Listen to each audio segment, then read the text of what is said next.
പരിണയം. രചന, അവതരണം മിത്രവിന്ദ. അക്ഷിത് ക്യാബിനിലേക്ക് പോയിട്ടും ആരോഹിക്ക് ആഹാരം കഴിക്കാൻ തോന്നിയില്ല. കുറച്ചു സമയം എന്തൊക്കെയോ ആലോചനകളുമായി നിശ്ചലയായി അവൾ ആ ഇരിപ്പിടത്തിൽ തന്നെ ഇരുന്നു പോയി. പിന്നെ ബാക്കി വന്ന ആഹാരം ബിന്നിലേക്ക് ഇട്ടുകൊണ്ട് കൈ കഴുകി. അക്ഷിക്ക് പിന്നാലെ ക്യാബിനിലേക്ക് അവളും നടന്നു. വല്ലാത്തൊരുതരം മടുപ്പ് ആരോഹിയെ പൊതിഞ്ഞു. മൊത്തത്തിലൊരു സന്തോഷമില്ലായ്മയോടെയാണ് ഓഫീസിലേക്ക് വന്നതുപോലും. ചിലപ്പോൾ അതിൻ്റെ ആകുമെന്ന് അവൾ ചിന്തിച്ചു. കയ്യും കഴുകി ആരോഹി ക്യാബിനിലേക്ക് വന്നിരിക്കുമ്പോൾ ഒരു വേള അവളുടെ കണ്ണുകൾ അവിടെ ആകമാനം അക്ഷയെ തിരിഞ്ഞു. പക്ഷെ നിരാശയായിരുന്നു ബലം. ഇത്ര പെട്ടെന്ന് സാറിന് എവിടേക്കാ പോയത്? ആരോഹി മനസ്സിലോർത്തു. പിന്നെ ഏറെ നേരമായിട്ടും അവനെ കാണാതായതോടെ അവൾ അവളുടെ ജോലികളിലേക്ക് കടന്നു. സമയം മുന്നോട്ട് പോയിക്കൊണ്ടേയിരുന്നു. ഏകദേശം വൈകുന്നേരത്തോട് അടുത്തപ്പോഴാണ് അക്ഷി ക്യാബിനിലേക്ക് തിരികെ മടങ്ങിയെത്തിയത്. പെട്ടെന്ന് അവൻ വരുന്നത് കണ്ടതും അവളുടെ നോട്ടം അവനിലേക്കായി. സീറ്റിലേക്ക് വന്നിരുന്നു കൊണ്ട് അക്ഷി ആരോഹിയോട് സംസാരിച്ചു തുടങ്ങി. ആരോഹി, നമ്മൾ ഏറ്റവും റീസെന്റായി സ്റ്റാർട്ട് ചെയ്ത വില്ല പ്രോജക്റ്റിന്റെ ഫയൽസ് ഞാനിപ്പോൾ ചെക്ക് ചെയ്തിരുന്നു. ഐ തിങ്ക് ആരോഹി കൂടി അതൊന്ന് സ്റ്റഡി ചെയ്യുന്നത് എന്തുകൊണ്ടും ബെറ്റർ ആയിരിക്കും. ഫയൽസ് എല്ലാം നമ്മുടെ ഫയൽ റൂമിലാണുള്ളത്. നന്ദകിഷോറിന്റെ കയ്യിൽ കീയുണ്ട്. വെറുതെ ഇരിക്കുന്ന സമയങ്ങളിൽ അതൊക്കെ ചെക്ക് ചെയ്യണം. ഞാനിപ്പോൾ അവിടെ നിന്നാണ് വരുന്നത്. ആരോഗ്യ ഫ്രീ ആവുമ്പോൾ അവിടെ പോയി അതൊക്കെ ഡീറ്റെയിൽ ആയിട്ട് നോക്കണം. മാത്രമല്ല, എന്തെങ്കിലും ഡൗട്ട്സ് ഉണ്ടെങ്കിൽ നന്ദകൃഷ്ണനോട് ചോദിച്ചാൽ മതി. അയാൾ ക്ലിയർ ആയില്ലെങ്കിൽ എന്നോട് ചോദിക്കാം. അക്ഷിത് അത് പറഞ്ഞതും ആരോഗ്യ അവനെ നോക്കി. Okay sir. തലയാട്ടിക്കൊണ്ട് അതും പറഞ്ഞ് വീണ്ടും നോട്ടം സിസ്റ്റത്തിലേക്ക് തന്നെ പായിച്ചവൾ. ഏകദേശം ജോലി കഴിയാനായ സമയമായപ്പോൾ അക്ഷിതിന്റെ ശ്രദ്ധ സിസ്റ്റത്തിലേക്കാണെന്ന് കണ്ടതും ആരോഗ്യ പതിയെ ഫോൺ എടുത്തു. പതിവ് പോലെ തന്നെ അർജുൻ പിന്നെയും ഒരുപാട് തവണ വിളിച്ചിരിക്കുന്നു. അവന്റെ പക വാട്സപ്പിൽ ഒരുപാട് മെസ്സേജുകളും വന്ന് കിടപ്പുണ്ട്. ആരോഹിക്കെന്തോ അതെല്ലാം ആ നിമിഷം വല്ലാതെ അരോചകമായി തോന്നി. അപ്പോഴാണ് നീലിമയുടെ ഒരു മെസ്സേജിൽ അവളുടെ കണ്ണുകൾ ഉടക്കിയത്. ആരും, എനിക്ക് വയ്യ. നല്ല ബാക്ക് പെയിനും ഹെഡേക്കും ഉണ്ട്. ഞാനിന്ന് അല്പം നേരത്തെ വീട്ടിലേക്ക് പോവാണ്. നീലിമയ്ക്കൊരു ഓക്കെ മാത്രം റിപ്ലൈ ഇട്ടുകൊണ്ട് ആരോഹി ആലോചനയോടെ അല്പനേരം ഇരുന്നു. സാധാരണ ഇരുവരും ഒന്നിച്ചാണ് വീട്ടിലേക്ക് പോകാറുള്ളത്. പതിവ് പോലെ ജോലി കഴിയാൻ സമയമായപ്പോൾ ആരോഹി സിസ്റ്റമെല്ലാം ഓഫ് ചെയ്തു. ശേഷം ഇരുന്ന പ്ലേസൊക്കെ ക്ലീനാക്കി ഇട്ടിട്ട് പോകാനായി എണീറ്റു. ക്യാബിനിൽ അക്ഷിത് എന്തോ ചെയ്തുകൊണ്ടിരിക്കുകയാണ്. അപ്പോൾ അവനോട് യാത്രയും പറഞ്ഞിട്ടാണ് അവൾ ഇറങ്ങിയത്. പുറത്തേക്ക് ഇറങ്ങി വരുമ്പോൾ കാണുന്ന കാഴ്ച ഓഫീസിന്റെ ഫ്രണ്ടിൽ തന്നെ അർജുൻ കാറുമായി തന്നെ അക്ഷമയോടെ കാത്തിരിക്കുന്നതാണ്. ഒരു കണ്ണാൽ അർജുനെ കണ്ടെങ്കിലും ആരോഹി കണ്ട ഭാവം നടിക്കാതെ മുന്നോട്ട് നടന്നു. അത് അർജുന്റെ ദേഷ്യം ഇരട്ടിച്ചെങ്കിൽ പോലും അവനത് മുഖത്ത് കാണിക്കാൻ നിന്നില്ല. മുന്നേ നടന്നു പോകുന്ന ആരോഹിക്ക് പിന്നാലെ കാറ് മുരുട്ടിക്കൊണ്ടവൻ ചെന്നു. ഏകദേശം എല്ലാ എംപ്ലോയികളും വർക്ക് കഴിഞ്ഞ് പുറത്തേക്ക് ഇറങ്ങിയതുകൊണ്ട് തന്നെ പലരുടെയും ശ്രദ്ധ ആരോഹിയിലേക്കും അവളുടെ അടുത്തൂടെ തെന്നി നീങ്ങിപ്പോകുന്ന കാറിലേക്കുമായിരുന്നു. ആരോഹി പക്ഷേ അവനെ കണ്ടതായി പോലും നടിക്കാതെ നേരെ നടന്നു നീങ്ങിയത് ബസ് സ്റ്റോപ്പിലേക്കായിരുന്നു. എന്നത്തെയും പോലെ ബസ് കാത്തു നിന്നവൾ, ആരോഹി, ഇന്നലെ സംഭവിച്ചതിനൊക്കെ ഞാൻ സോറി പറഞ്ഞതല്ലേ? എത്ര മെസ്സേജ് അയച്ചു ഞാൻ, എത്ര പ്രാവശ്യം നിന്നെ വിളിച്ചു. നീ എന്താ ഒന്നിനോടും റെസ്പോണ്ട് ചെയ്യാതിരുന്നത്? എനിക്ക് നിന്നോട് കുറച്ച് സംസാരിക്കാനുണ്ട്. അതാണ് നീ ജോലി കഴിഞ്ഞ് ഇറങ്ങുന്ന സമയം ഞാൻ ഇവിടെ കാത്തു നിന്നത്. നമ്മൾ സ്ഥിരമായി പോകുന്ന ബീച്ചിലേക്ക് പോകാം. വാ, ഒന്ന് വണ്ടി കയറ്. ആരോഹിക്കടുത്തായി വണ്ടി നിർത്തിയ അർജുൻ ഗ്ലാസ് താഴ്ത്തിയപ്പോൾ ഇടയ്ക്കെപ്പോഴോ ആരോഹിയുടെ ഒരു നോട്ടം അവന് കിട്ടി. ആ സമയം ഒറ്റ ശ്വാസത്തിൽ അവൻ ഇത്രയും കാര്യങ്ങൾ പറഞ്ഞു നിർത്തി. അവന് തക്കതായ മറുപടി നൽകാൻ ആരോഹിക്ക് നാവ് തരിച്ചു വന്നെങ്കിലും സമയവും സന്ദർഭവും നോക്കി അവൾ സംയമനം പാലിച്ചു. ദേവി, ഇത് എന്റെ മുമ്പിൽ നിന്നൊന്ന് പോകാമോ? അത്രമാത്രം അവനെ നോക്കി കൈ തൊഴുതുകൊണ്ട് പറഞ്ഞ് ആരോഹി മുഖം ചരിച്ചു പിടിച്ചു നടന്നു. അതേ സമയം തന്നെയായിരുന്നു അവിടേക്കൊരു ബസ് വന്ന് നിർത്തിയത്. ആരോഹി ആശ്വാസത്തോടെ ഓടിച്ചെന്നെങ്കിലും ബസ്സിൽ ഒരിക്കലും ഇല്ലാത്ത വിധം തിക്കും തിരക്കും കാരണം അവൾക്ക് ഫുട്ബോർഡിലേക്കൊന്ന് കാലെടുത്ത് വെക്കാൻ പോലും കഴിഞ്ഞില്ല. ആ ബസ്സിൽ കയറാനാവാതെ നിരാശയോടെ ആരോഹി വീണ്ടും ബസ് സ്റ്റോപ്പിൽ വന്നു നിന്നു. നോക്കാരോഹി, എന്റെ ക്ഷമയെ ഇനിയും പരീക്ഷിക്കാനാണ് നിന്റെ ഉദ്ദേശമെങ്കിൽ നിനക്കറിയാലോ അല്ലേ? അവസാനം താക്കീതിന്റെയും ഭീഷണിയുടെയും സ്വരത്തിൽ അർജുന്റെ വാക്കുകൾ അവളുടെ കാതിൽ പതിഞ്ഞു. അതുകൂടി കേട്ടതോടെ അത്ര നേരം മിണ്ടാതെ നിന്ന ആരോഹി സടകുടഞ്ഞെഴുന്നേറ്റു. ബസ് സ്റ്റോപ്പിൽ നിന്ന് ഭൂരിഭാഗം ആളുകളും മുൻപ് വന്ന ബസ്സിൽ കയറി പോവുകയും ചെയ്തു. അതോടെ മുന്നും പിന്നും നോക്കാതെ ആരോഹി സംസാരിച്ചു തുടങ്ങി. താൻ ആരാണ് നടു തന്റെ വിചാരം? ഏ 5 വർഷം പ്രേമിച്ചു എന്നുള്ളതൊക്കെ ശരി തന്നെയാ എന്ന് കരുതി ഞാൻ എന്റെ ശിഷ്ടകാലം തന്റെ അടിമയായി ജീവിച്ചോളാന്ന് കരാറൊന്നും ഒപ്പിട്ട് തന്നിട്ടില്ല. ആരോഹിയുടെ വായിൽ നിന്ന് വീണ വാക്കുകൾ കേട്ടത് വിശ്വസിക്കാനാവാതെ ഇരുന്നുപോയി അർജുൻ. സാധാരണ ഇതുപോലെ ഏതെങ്കിലുമൊക്കെ വഴക്കുകൾ ഉണ്ടാകുമെങ്കിൽ പോലും തന്റെ ഭാഗത്തു നിന്നുണ്ടാകുന്ന കടുപ്പമേറിയ സംസാരങ്ങൾ പലതും ആരോഹി കണ്ടില്ലെന്ന് നടിക്കാറാണ് പതിവ്. നോക്കർജുൻ, നിങ്ങൾക്ക് തോന്നുമ്പോൾ സ്നേഹിക്കാനും നിങ്ങൾക്ക് ഇഷ്ടമുള്ളപ്പോൾ വായിൽ തോന്നിയത് വിളിച്ചു പറയുന്നത് കേട്ടുകൊണ്ട് നിൽക്കാനും ഞാൻ നിങ്ങൾ വില കൊടുത്തു വാങ്ങിയ പാവയല്ല. അതുകൊണ്ട് വാക്കുകൾ ഉപയോഗിക്കുമ്പോൾ സൂക്ഷിച്ചു വേണം. അവൾ അത് പറഞ്ഞുകൊണ്ട് നിന്ന അതേ സമയത്തായിരുന്നു അക്ഷിതിന്റെ കാറ് അവളെ പാസ് ചെയ്ത് മുന്നോട്ട് പോയത്. പക്ഷേ അക്ഷിത് അർജുനെ കണ്ടിരുന്നില്ല. അവൻ സൈഡിൽ ചേർന്ന് നിൽക്കുന്ന ആരോഹ്യെ മാത്രം കണ്ടതുകൊണ്ട് തന്നെ മുൻപോട്ട് പോയ കാറ് അല്പം പിന്നിലേക്കെടുത്തു. ആരോഹി അക്ഷിതിനെ കണ്ടില്ലെന്ന് മനസ്സിലായതും കാറിലെ ഹോൺ മുഴുക്കി അവൻ.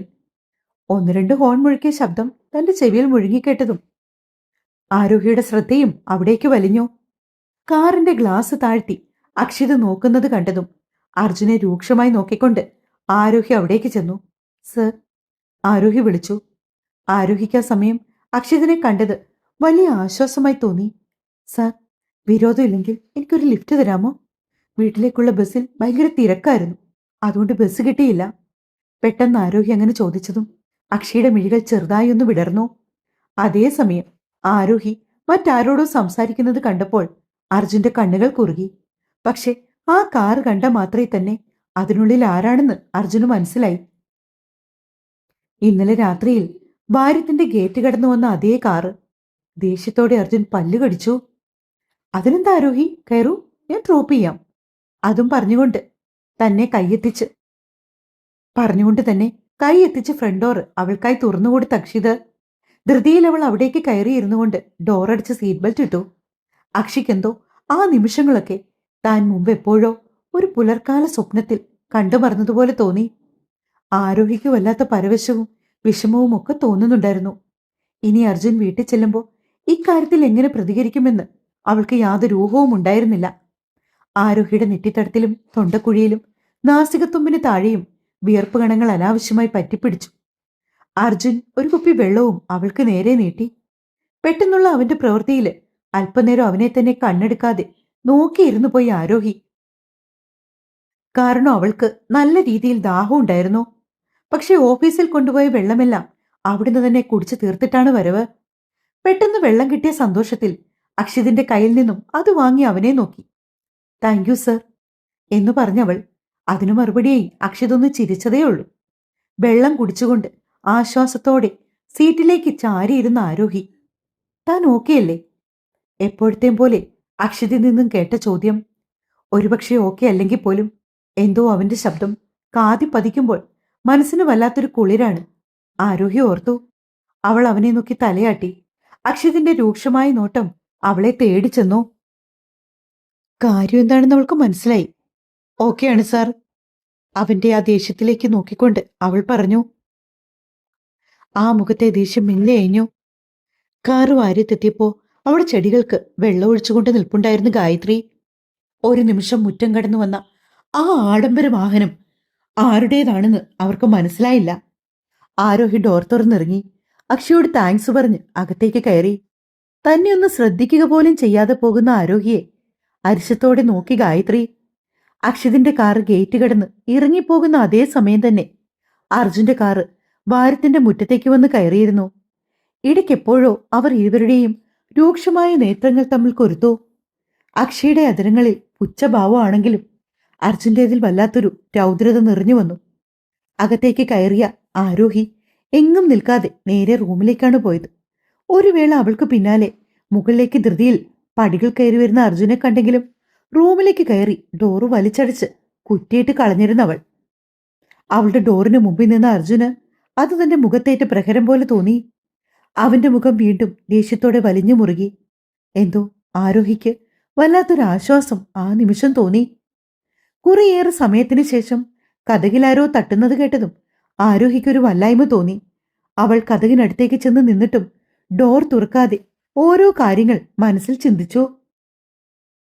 ഇനിയൊരു പക്ഷേ അർജുനായിരിക്കുമോ അത്? ആരോഹി അതും ചിന്തിച്ചു നിന്ന അതേ സമയത്ത് തന്നെ വസുധ അവളെ വിളിച്ചു. മോളെ ആരോഹി, വാതിൽ തുറക്ക്, അമ്മയാ. പെട്ടെന്ന് വസുധയുടെ ശബ്ദം ഡോറിന്റെ മറുപുറത്തു നിന്ന് കേട്ടതും ആരോഹി ആശ്വാസത്തോടെ ഡോർ തുറന്നു. വസുധ അകത്തേക്ക് കയറിയതും ആരോഹി ഡോർ വീണ്ടും ചേർത്തടച്ചു. പതിവില്ലാത്ത വിധം ഒരു ഭയം, ഒരു വെപ്രാളം ഒക്കെ അവളുടെ മുഖത്ത് കണ്ടതോടെ വസുധ കാര്യം ആരാഞ്ഞു. എന്തുപറ്റി മോളെ, നീ എന്താ വല്ലാതെ വിയർത്തിരിക്കുന്നത്? ഏയ്, ഒന്നുമില്ലമ്മേ. അമ്മ മുത്തച്ഛനോട് സംസാരിച്ചോ നമ്മൾ നമ്മുടെ വീട്ടിലേക്ക് പോകുന്ന കാര്യം? ആദ്യം തന്നെ വസുധയോട് ആരോഹി ചോദിച്ചതാണ്. അവർ അവളെ സംശയത്തോടെ ഒന്ന് നോക്കി. പിന്നെ തുടർന്നു. ഞാൻ അച്ഛനോട് സംസാരിച്ചു നമ്മുടെ സ്വന്തം വീട്ടിലേക്ക് മാറുന്നതിനെക്കുറിച്ച്. പക്ഷെ അച്ഛൻ പറയുന്നതിപ്പോ അങ്ങനെ ഒരു മാറ്റത്തിന്റെ ആവശ്യമുണ്ടോ? ഇതും നമ്മുടെ വീട് തന്നെയല്ലേ എന്നൊക്കെയാണ്. ഛേ! ആരോഹി ദേഷ്യത്തോടെ തല വെട്ടിച്ചു. പക്ഷെ മോള് വിഷമിക്കണ്ട. അമ്മ വീണ്ടും ഇതേപ്പറ്റി മുത്തച്ഛനോട് സംസാരിക്കാം. എന്തു വന്നാലും നമുക്ക് നമ്മുടെ വീട്ടിലേക്ക് തന്നെ മാറാം. വസുധ അവൾക്ക് ഉറപ്പ് നൽകി. പിന്നെ മോളെ, അച്ഛൻ എന്നോട് മറ്റൊരു കാര്യം കൂടി സംസാരിച്ചു. പെട്ടെന്ന് വസുധ പറഞ്ഞതും ആരോഗ്യ ഒരു ചെറു സംശയത്തോടെ അവരുടെ നേർക്ക് നോക്കി. എന്ത് കാര്യം? അവൾ പതിയെ ചോദിച്ചു. മറ്റൊന്നുമല്ല, നിന്റെ അർജുന്റെ വിവാഹം നിന്റെ പഠിപ്പ് കഴിഞ്ഞിട്ട് നടത്താൻ വേണ്ടി ഇരിക്കുമായിരുന്നല്ലോ. എന്നോട് അതേപ്പറ്റി സംസാരിച്ചു. ഞാൻ പറയുന്നത് വരുന്ന ഏറ്റവും അടുത്ത മുഹൂർത്തത്തിൽ തന്നെ നിങ്ങൾ ഇരുവരുടെയും വിവാഹം നടത്തണമെന്നാണ്. ആരോഹിക്കെന്തോ അത് കേട്ടപ്പോ വല്ലാത്തൊരു വല്ലായ്മയാണ് തോന്നിയത്. അസ്വസ്ഥമായ മനസ്സോടെ അവൾ വസുധയെ നോക്കി. അവരുടെ മുഖത്തും അതേസമയം പടർന്നത് ഒരിഷ്ടക്കേട് തന്നെയായിരുന്നു. അമ്മേ, എനിക്ക് കുറച്ചുകൂടി സമയം വേണം. ധൃതി വെച്ചൊരു കല്യാണമൊന്നും എന്നെക്കൊണ്ട് പറ്റില്ല. ഞാൻ ഒട്ടും പ്രിപ്പയർഡ് അല്ലമ്മ.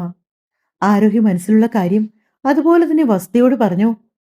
ആരോഹിയുടെ മനസ്സിന്റെ പിരിമുറുക്കം വസുധ കൃത്യമായി ശ്രദ്ധിച്ചു. അവരവളെ ആശ്വസിപ്പിക്കും പോലെ അവൾക്കടുത്തേക്ക് ചെന്നുകൊണ്ട് മെല്ലെ ആ തോളി കൈവച്ചു. നീ തൽക്കാലം അതൊന്നും ഓർത്ത് വിഷമിക്കണ്ട മോളെ. ഞാൻ ഒരിക്കലും അർജുനുമായുള്ള വിവാഹത്തിനായി നിന്നെ നിർബന്ധിക്കില്ല ആരോഹി. നിന്റെ വിവാഹമാണ്. അതുകൊണ്ട് തന്നെ ഇക്കാര്യത്തിൽ അവസാന വാക്കും നിന്റേതാണ്. പണ്ട് ആരൊക്കെയോ കൊടുത്ത വാക്ക് പാലിക്കാൻ, നിന്റെ ജീവിതം ഹോമിക്കാൻ ഞാൻ സമ്മതിക്കില്ല. അച്ഛനോട് ഞാൻ പറഞ്ഞോളാം. ആരോഹിക്ക് വസുധയുടെ വാക്കുകൾ സമ്മാനിച്ച സന്തോഷവും ആശ്വാസവും തീരെ ചെറുതല്ലായിരുന്നു. അവൾ സ്നേഹത്തോടെ അമ്മയെ ഇറുക്കപ്പുണർന്നു. വന്ന് കയറിയ പാടെ തന്നെ, ഇങ്ങനെ നിൽക്കാതെ നീ വേഗം വേഷം മാറ്റി കുളിക്ക്. ഞാൻ നിനക്കുള്ള ചായയും പലഹാരവും ഇങ്ങോട്ട് എടുത്തിട്ട് വരാം. മറുപടിയായി ആരോഹി തലകുലുക്കി. അതും പറഞ്ഞ് വസുധ മുറിയിൽ നിന്നിറങ്ങി. വാതിൽ ചാരി ആരോഹി കുളിക്കാനായി ബാത്റൂമിലേക്ക് കയറി. സമയമെടുത്ത് തല നനച്ച് കുളിച്ചവൾ തണുത്ത വെള്ളം തലയിലേക്ക് വീണപ്പോ അവൾക്കുള്ളവും മനസ്സും ഒരുപോലെ കുളിർന്നു. അതേസമയം തന്നെ കലിയടങ്ങാത്ത അർജുൻ ഹോസ്പിറ്റലിൽ നിന്ന് വന്ന വേഷം പോലും മാറാതെ റൂമിൽ തലങ്ങും വിലങ്ങും നടക്കുകയാണ്. ആരോഹി ഇപ്പോൾ അവനോട് കാണിക്കുന്ന ദേഷ്യവും അവഗണനയും അവൻ അംഗീകരിക്കാൻ പറ്റുന്നുണ്ടായിരുന്നില്ല. അവന്റെ ചിന്തകൾ പലതും അതിര് കടന്നു. ഉള്ളിൽ തിളച്ചു മറിഞ്ഞു വന്ന അതേ ദേഷ്യത്തിൽ അർജുൻ ആരോഹിയുടെ മുറി ലക്ഷ്യമാക്കി നടന്നു. എന്നാൽ അർജുൻ അവിടെ മുറിയിലേക്ക് മുൻപിൽ വരുമ്പോ കതക് ചാരിയിട്ടേ ഉണ്ടായിരുന്നുള്ളൂ. 2-3 പ്രാവശ്യം അവൻ ഡോറി തട്ടിയെങ്കിലും അനക്കമൊന്നും ഇല്ലാത്തതുകൊണ്ട് അവൻ പതിയെ കൈവച്ച് ഡോർ തള്ളി. പൊടുന്നനെ അത് തുറന്നു വന്നു. റൂമിൽ ആകമാനം ആരോഹിയെ നോക്കിയെങ്കിലും ബാത്റൂമിൽ നിന്ന് വെള്ളം വീഴുന്ന ശബ്ദം കേട്ടതും അവൾ കുളിക്കുകയാകുമെന്ന് അവൻ കരുതി. ഒരു വേള അവന്റെ കണ്ണുകൾ ക്രൂരമായി തിളങ്ങി. ചുറ്റുമൊന്ന് നോക്കിക്കൊണ്ടവൻ വാതിലകത്തുനിന്നും കുറ്റിയിട്ടു. രാവണിയുടെ പാവാടയും ബ്ലൗസും മാത്രമിട്ട് ടവൽ ഉപയോഗിച്ച് മുടി മുഴുവനും ഇടം തോളിലൂടെ ഒരു വശത്തേക്ക് ഇട്ടുകൊണ്ട് ബാത്റൂമിൽ നിന്ന് ഇറങ്ങി വരികയാണ് ആരോഹി. അവന്റെ കണ്ണുകൾക്ക് ആ കാഴ്ച വിശ്വസിക്കാനായില്ല. കരിനീല നിറത്തിലെ പാവാടയിലും അര ബ്ലൗസിലും